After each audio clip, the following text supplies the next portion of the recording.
I'm so excited. Oh, probably the worst day possible that we could have bought it.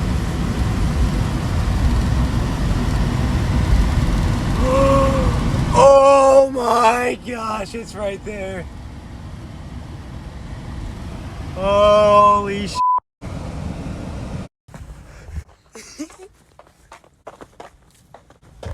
Oh my gosh.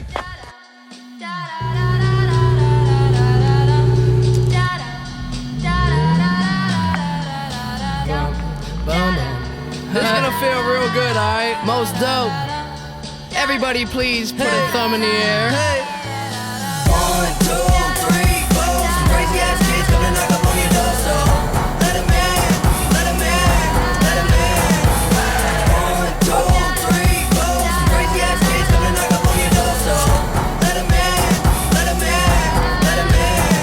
I feel like $1,000,000, but my money don't really feel like I do. And from the ground I build my own damn buzz. People was amazed I was still in high school, but now I'm out. And money what I'm about, trying to get so much that I can't keep count. New kicks give me cushion like whoopee. Keep a smile like an eating ball cookie. Everything good, I'm white boy awesome. Up all night, Johnny Carson. I ain't got a Benz, no just a Honda, but try and get my money like I ain't a Honda. Across the country, smoke boots in the whip, no cap can bust me. Driving to the stage, they applaud and scream. All them pretty little girls come and flock to me. Yeah, I rack the beat. 1, 2, 3, 4. Some crazy ass kids gonna knock up on your door, so let 'em in, let 'em in, let 'em in. 1, 2, 3, 4. Some crazy ass kids gonna knock up on your door, so let 'em in, let 'em in, let 'em in. And I like my rhymes witty, all my dimes pretty. If you got weed, you can come fly with me. I don't take pity on them silly little hoes. Milli Vanilli, but this is really how it goes. Mouth my words, don't say shit. Shh, shut up, bitch, and ride this dick. I'm just playing, let's have a ball. All we need is some weed, hoes, and alcohol. Hey, don't forget it when I'm wrecking the etiquette for the hell of it. Smelling it when the L is lit, I'm flying in a pelican. Young, fresh, but I'm so damn intelligent. Girls giving brains, cause I'm acting like a gentleman. In deeper than the water Michael Phelps was in. Finna have a party, baby, you can tell your friends. We the type looking right, still setting trends. Fuck a job, I'ma get these dead presidents. So I bought this car about exactly probably a year ago, and to be honest, this car is great. All the videos I've seen about this is always like, oh, it's like a sketchy car, oh, it shouldn't be a first car, but I don't agree with that. So this is my car. It's a 2004. It's basically stock. I mean, the clear coat sucks, as you can see. Paint's pretty bad. Bumper is chipped. I mean, I put new wheels on it, and I also put an exhaust, but if you stand at least a couple feet away, I mean, come on. That looks pretty good. All right, let's start it up and go for a drive, and I'll tell you more.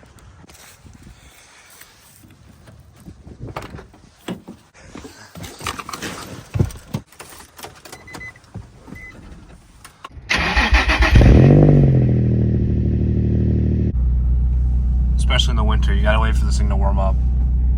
So this car right here has about 157,000 miles on it, and it's a manual.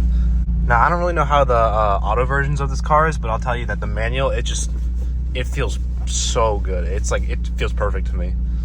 Now, as far as the clutch goes, I mean, the clutch is very, I don't think it's that heavy, but I have friends who drive this and say the clutch is very heavy. But I mean, I think it's a lot better. I have a friend with a Honda Civic Si, and his clutch feels like a feather, compared to this thing. I don't know if this is stock, because a lot of people think it's a stage 2 or 3 clutch, but I mean, I love it, but learning is kind of harder with this thing, because the way it catches, but over time it's easier to learn, and you'll grow to love it. Now, this car does have 300 horsepower, which means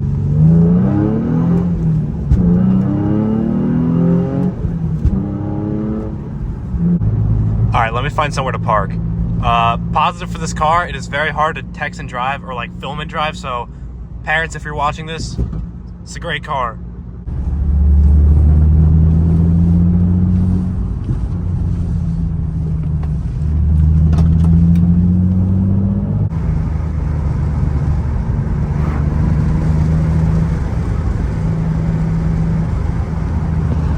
All right, we got a tunnel coming up.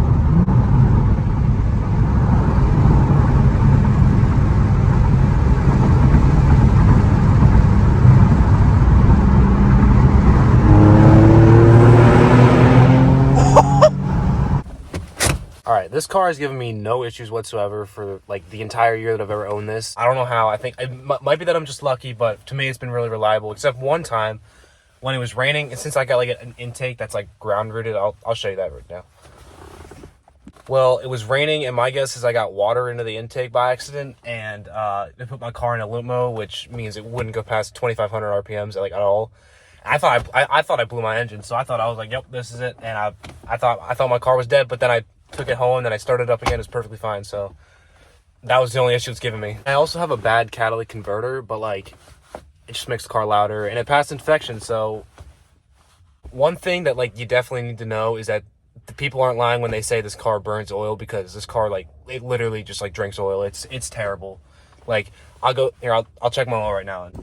So it's probably been about like almost like maybe 200 miles since my last oil change. As you can see, I already have to put like a quart in there.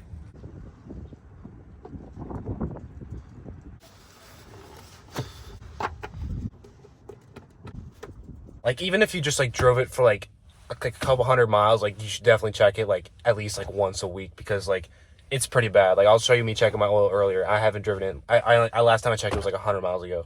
And with the oil, like if you like, because everybody says the dipstick is hard to read, but like if you put the dipstick in the car and you see like a little tiny bit of oil on it, and you're like, oh, I can't check it because like people say that you can't check the oil. Chances are it's because you don't actually have like any oil in there. So like the first time I got my car, like I was checking the dipstick and I was like, there's like little specks of oil, and I'm like, oh, I guess it's just hard to check. But then when I went to change it, I literally had like 3 quarts of oil in my car, and I had no idea, and I was still adding oil and like all that stuff, and it just wasn't changing because I just didn't have enough oil. So you definitely want to check that, because it's definitely a big problem. Another thing is that this car is a sports car, obviously, and to cops it's a sports car, and when you're a young person driving it, like I'm 17, I got it when I was 16, but if you're a young person driving it, like, and you get pulled over by driving like an idiot, which you probably shouldn't do in this car because it's easy to get pulled over in. I mean, you're most likely to have your insurance price jacked up, and speeding tickets aren't cheap.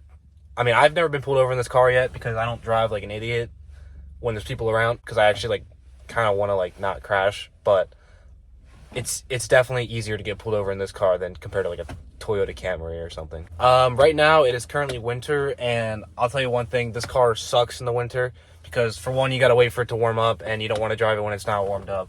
And I mean, when it snows, like I live in like East Pennsylvania, so it doesn't, like, it used to snow a lot, but now it doesn't snow as much, so like I can like bear with it. But like if you live in a place where it snows a lot, like you might not want to get this car, or like at least have another car like to drive when it snows, because this car will like kick out on you. Now, in the 1 year of me owning this, I've never really had that happen in the winter, but like it has happened. Like one time in the summer, I was like going to the gym, and you know, like after coming home from the gym, I was hitting legs, and then like it would be at the point where my legs were shaking as I pressed down the clutch, especially because this one's heavier, and it's like kind of like it was just annoying to drive home, right? And it was raining out, and I was taking a corner, and I guess I hit the gas a little too hard, and my back end kicked out, and I almost went straight off the road, but I fixed it, and I didn't crash. Oh, and one more thing that's like bad about this car is the speaker system is just it's awful. Now mine right here is aftermarket, so like, I mean, it's just the little head unit that's aftermarket. The speakers, I mean, I don't know, this isn't like a Nismo or anything, so I don't know if it has like Bose audio or anything, but honestly, my phone speakers are louder than this, and there's like literally zero bass. Like, it's awful. The way I fix this problem is, you see this little strut bar in the back here? You see the bungee cord there, because I have like a little JBL speaker, or it's not little actually, it's a JBL party box, and I just put it in the back there, and I put it under the little hatch thing, and it works perfectly fine. Anyways, let's get into the positives of this car, because I think that the positives like highly outweigh the negatives. First of all, you will get a lot of compliments with this car. Like, you might just be on the road, or like at a stoplight, and someone will roll down their window and just like yell at you, or like you'll just like be like leaving a store, and then like just like a whole group of people just like screaming. It's so funny, to be honest, but you do get a lot of compliments. Not just compliments from guys, but the women, yeah, you get so many of them. Okay, but for real, like, you do get a lot of compliments with cars, so if you want the attention, you're gonna get it. Storage space is pretty good in this car. Like, it looks a lot smaller than it is, but like, I mean, there's like so many different cubbies and stuff. I'll show you. My car is very dirty. I don't know, I have a golf ball here, but like, I mean, there's storage there, storage on the other side. There's a little compartment thing here, change tray, glove box, and then there's these things. I don't know, I don't have anything in them, and there's 2 of them. And then the back actually has a decent amount of place. You just can't fit like a bike in there, you know? Aside from the oil consumption, like this thing is very reliable. Like I have zero problems, and I know a lot of people who also have these cars, they don't really have any problems, but like it really is a gamble. Like you really got to be careful on like who you're buying it from, and like if you buy from a dealership, that's safer obviously, but like you also could buy off of Facebook Marketplace. Like I bought this one off of Facebook Marketplace and haven't had any issues. So I mean, it is kind of luck, and you definitely want to like bring a mechanic or like somebody who knows what they're doing, or like someone who like actually has a Z and like knows like what they're supposed to feel like, because there are people who will like try to scam you for these things because they know that there's a lot of younger people looking for them and they don't really know a lot about cars. So you definitely want to be cautious buying one. But aside from that, like once you get the car, like I'm telling you, like this has been like one of the most fun years of my life. Like driving this thing like anywhere with the windows down and just like putting music on is like probably my favorite thing to do like ever. You definitely will enjoy this car. Like it's fast and it's fun. It handles, I mean, as long as you're safe with it, I think you'll have a great time. All right, now for the money. I mean, I worked like 40 hours in the summers for this car because it was like I bought this car for $8,500, but like with like when I was getting the title, there's like a little like transfer fee or something like that. So it was really like almost like $9,000 for this car, but I had it, and you also have to have money for the insurance. So like you're definitely gonna need a job. Don't just think that like you can just buy this car and maintain it with like a little bit amount of money, because like you also have to put premium gas in this. But like I don't think it's that much worse. Like I haven't noticed it like a big difference in my bank account because I'm putting premium versus regular. Like if you go to Wawa, they have like 15 cents off a gallon or something like that, or like wherever you go. I don't know where you live, but like you find ways to get around it. And this car doesn't have bad gas mileage either. It's like I get like 25 miles a gallon like average. Like on the highway you can get like 35. It's pretty good. Like but like when you're just driving around town and you're not really driving like economy friendly, like you're not going to get good gas mileage, I'm going to be honest. I think the hardest part about buying this car is probably going to be convincing your parents to like let you get one, because there's a lot of things that say like this car is the most dangerous car on the road, but like I don't know, I feel pretty safe in this car. Like it doesn't just feel like a go-kart, it feels like an actual car to me. And like there's like airbags, there's a bunch of things. You just don't be an idiot driving them. That's why people crash, because this is a very cheap car and people will be idiots in these things and just crash them. All right, I don't really know what else to say besides this car is an amazing first car. I mean, for me at least. But if you're the type of person who's like wants to like do donuts and like drift and all these things, I mean, you can get this car, but like just know you should definitely be careful with it, because it can do all that. Especially as an inexperienced driver, like you're not really gonna know how to do that, and like I'm sure you can learn and stuff, but like don't let your ego outweigh your skill level. All right, thank you guys so much for watching. If you have any questions, just leave them in the comments, and I'll try my best to answer all of them. I made this video because when I was looking for this car, I wanted a video like this that would like help me buy one and like make sure I was making the right decision. All right, that's all.